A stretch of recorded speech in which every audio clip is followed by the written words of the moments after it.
Borderlands 4 has quieted down some, but that's not to say there aren't plenty of details to sift through, and I'd like to start by talking a little bit about shields. Now, in Borderlands, we've always had shields, right? Well, something new that Borderlands 4 is giving us is armor. This is really cool and even works similar to when you see an enemy with armor, which are those yellow bars rather than a blue shield bar or a red health bar. Armor for enemies means they are susceptible to corrosive damage, and well, it's going to work the same way for us when we wear armor. This is cool because it mixes it up a bit, where usually we always have to worry about shock damage the most for our shield. Now instead it's corrosive for armor, but that's not the super interesting part. What I find really interesting about armor is you can see on screen it shows up in segmented bars. The way the stats for this are going to operate is, let's say it has 2 segments to it. If you read on an item card that an armor piece has 400 armor, well, it's going to be divided by 2, so it's not 400 armor in each slot. That's the total. If it's divided by 2, then that means there are 2 armor slots. Now, that number may seem small, but armor gives X amount of damage resistance, so while armor is up, even though you have less armor than a shield might give, it may last longer depending on the damage resistance. The damage resistance only works while armor is active, so once it depletes, it no longer gives damage resistance either. Now, armor will always be recharging, except not in the way a shield recharges. Armor has its segments of armor, and then a little loading bar over the top of itself on your HUD. That loading bar, once it fills up, gives you a full segment of armor. Say you're missing a whole armor segment and 50% of the other. When that loading bar fills, it replenishes an entire segment's worth. So, it will carry over from one segment into another, and again, armor is always recharging, so you can gain entire segments of armor in combat, gaining back some of that protection and damage resistance. Now, how does armor operate with perks? From what Moxsy says in his video, all perks that work for shields work for armor. I got a lot of this information from Moxsy, but I really wanted to talk about armor myself, so be sure to check out Moxsy's video as he has a more in-depth analysis and more specific examples with how armor can synergize into builds. Link down below. Up next, we got a look at some footage of new locations in Borderlands 4. Nothing super crazy, but Game Informer uploaded a pretty cool video of Randy and devs talking about designing Borderlands from the beginning. It's really interesting getting to hear some of the design philosophies behind the franchise as a whole, and hearing them talk a bit about Borderlands 4. I highly recommend checking this video out yourselves. Link down below. But what I really want to talk about with this video is some of the footage itself, which shows some of the new areas from the desert region. We got to see Moxsy's new bar, which has a tip jar over yonder, so we can probably tip her and get some of them sweet Moxsy guns. I really love the desert region and all the destroyed buildings, making it feel a little post-apocalyptic vibe. But to be quite honest, winter might be my favorite region all the time in any game, but guys, there's nothing like I think it really puts those rose-tinted glasses on for me with Pandora and everything. Desert in Borderlands is just something special to me, and I love it. We do get to see, with all these destroyed buildings in the desert region, a level of verticality that seems to take it up a notch from the Fade fields, with grassy fields everywhere, which had some verticality, but there appears to be a lot more climbing and grapple points in the desert region, which is really exciting to me.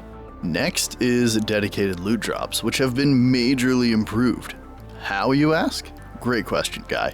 If you have played Borderlands 2 and or 3, we know that named enemies are the dedicated sources, most times for farming legendaries.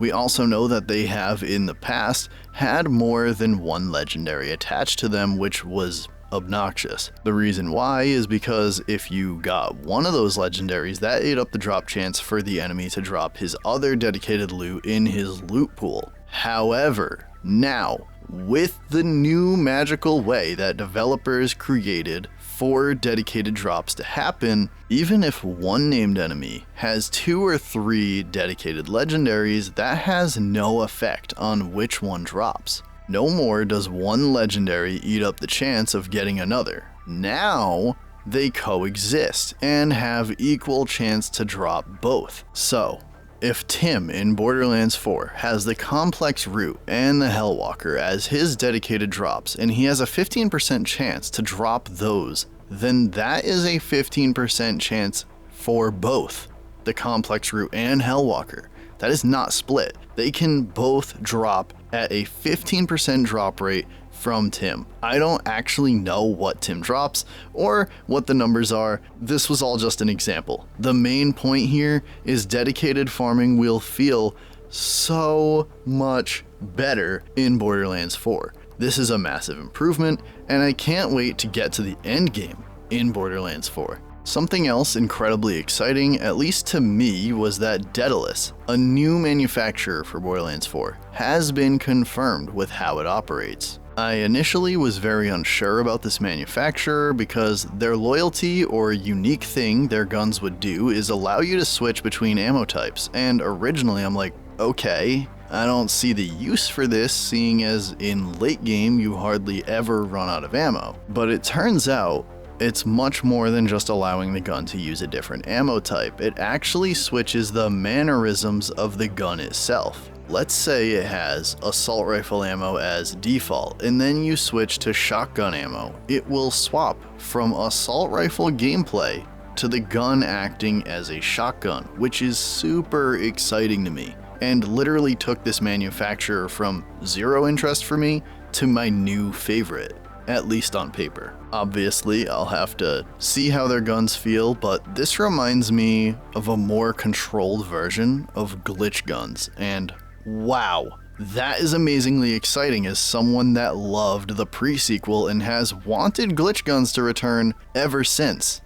Alright guys, I got 2 more quality of life changes that I am really in love with.